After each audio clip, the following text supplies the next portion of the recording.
Best smash burgers ever in the world here, Meg. Look at that. Sorry, but life does not get better than this, does it?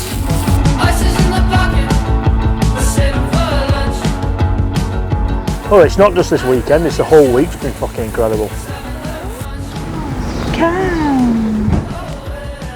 Rufus is all in London, and now we're at Lake District. Max is absolutely snoring his tracks off in there.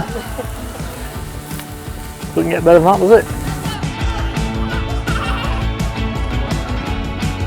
So it started chucking it down, but what a better way to finish off a good weekend in the new van. Max again is lobbing stones into some sort of water. We're on Honister Pass and it just looks incredible. The camera just doesn't do it justice. But this is what I'm saying, like when you just go out and you've got the equipment, obviously having the van's expensive, but when you've got the equipment it's so worthwhile being outside, it's just class. Me and Max are playing out in the mud and throwing stones. She's sat in the warmth eating Jaffa cakes.